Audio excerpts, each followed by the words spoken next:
Dans la ville grise, que les anciens auraient nommée Lugdunum, Elias vivait au dernier étage d'un immeuble étroit, sous les toits battus par la pluie.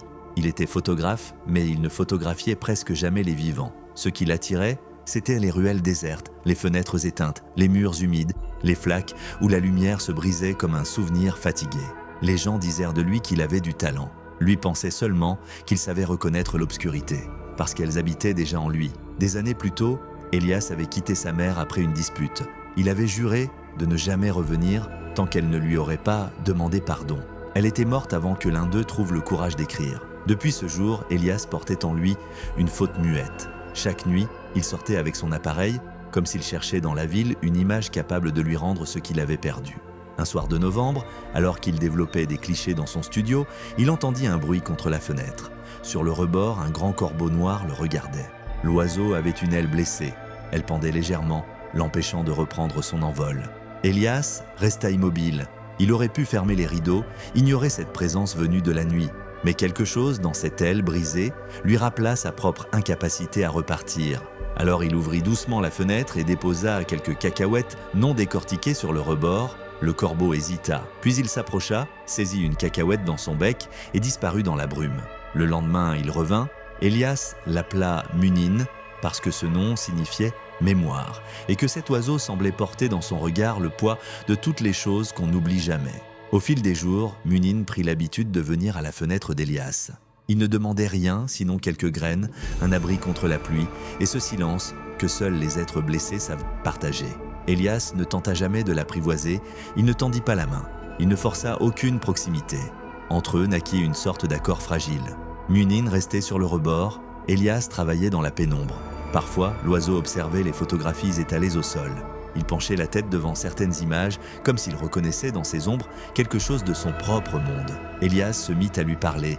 Il lui parlait de la ville, de la solitude, de sa mère morte sans adieu. Munin répondait par de courts croassements, jamais au hasard, toujours au moment où le silence devenait trop lourd. Un matin, Elias trouva sur le rebord un petit éclat de verre poli. Il comprit que c'était un cadeau. Dès lors, Munin ne fut plus seulement un visiteur. Il devint une présence, un témoin, peut-être même un gardien. Mais la ville, elle, changeait. Les jours raccourcissaient d'une manière inquiétante.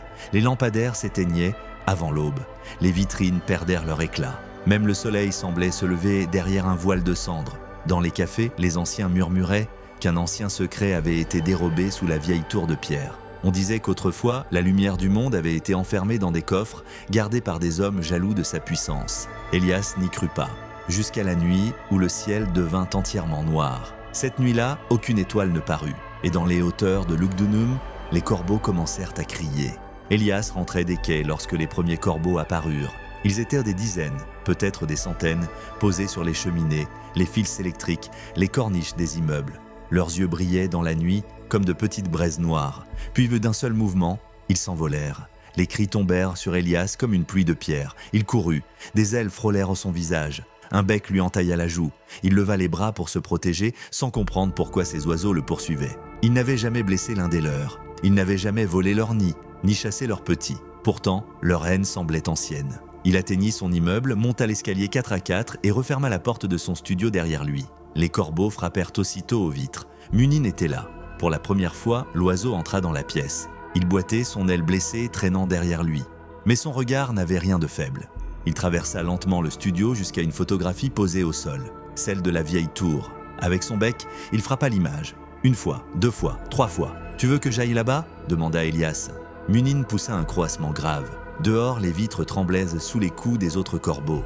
Elias comprit alors que Munin ne fuyait pas seulement avec lui. Il le guidait. Il prit son manteau, passa son appareil autour de son cou, puis souleva l'oiseau avec précaution. Munin se raidit, mais ne résista pas.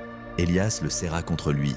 Ensemble, ils quittèrent le studio par l'escalier de service, tandis que la colonie tournoyait au-dessus de la ville comme une malédiction.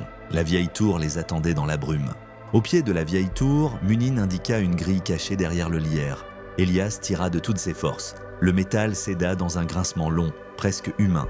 Derrière la grille descendait un escalier étroit, noyé dans l'obscurité. Ils s'y engagèrent. L'air était froid, chargé d'une odeur de terre mouillée et de fer ancien. Sur les murs, Elias aperçut des signes gravés, des soleils, des oiseaux, des visages sans bouche. Plus il descendait, plus il avait l'impression de quitter la ville pour entrer dans une mémoire plus ancienne que les hommes. Au fond de l'escalier se trouvait une salle circulaire.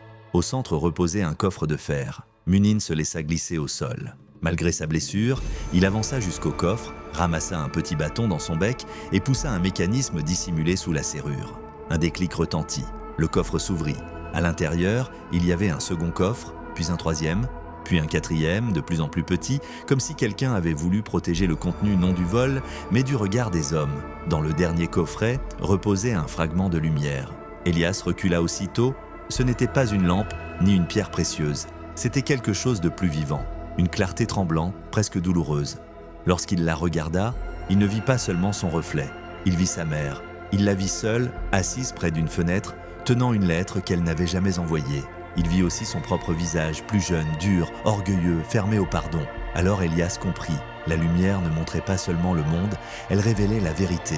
Et certaines vérités brûlent de plus fort que le soleil. Derrière eux, les cris des corbeaux résonnèrent dans l'escalier. La colonie approchait. Elias voulut refermer le coffre, mais Munin se dressa devant le fragment lumineux. L'oiseau tremblait. Son aile blessée pendait contre son flanc.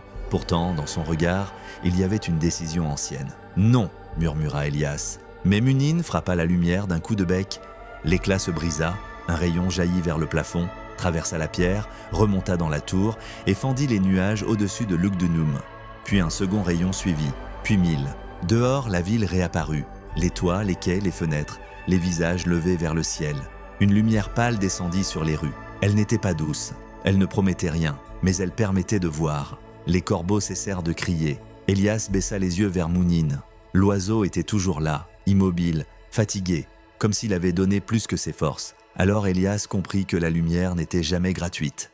Elle exigeait qu'on accepte de regarder ce qu'on avait fui. Le lendemain matin, Munin avait disparu. Sur le rebord de la fenêtre, Elias trouva un petit bouton de nacre. Il ressemblait à ceux que sa mère cousait autrefois sur ses chemises d'enfant. Il le prit entre ses doigts. Et pour la première fois depuis des années, il pleura sans se cacher. Plus tard, Elias écrivit une lettre. Elle n'avait plus de destinataire, mais il y mit tout ce qu'il n'avait jamais osé dire. Le regret, la honte, l'amour, le pardon demandé trop tard. Les corbeaux continuèrent de venir autour du studio. Ils ne l'attaquèrent plus. Parfois, l'un d'eux déposait un éclat brillant sur le rebord de la fenêtre. Elias ne sut jamais si Munin avait été un guide envoyé par les dieux ou le messager d'une obscurité plus profonde. Mais chaque matin, il déposait quelques cacahuètes non décortiquées sur le rebord. Car il avait appris ceci. On ne possède jamais la lumière, on la reçoit, on la perd parfois. Et quand un être venu de l'ombre nous aide à la retrouver, il faut avoir le courage de ne plus détourner les yeux.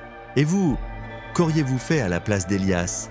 Auriez-vous suivi Munin dans l'obscurité au risque de découvrir une vérité impossible à supporter ? Ou auriez-vous refermé la fenêtre comme on referme parfois son cœur sur ses regrets ? Cette histoire pose une question simple mais troublante.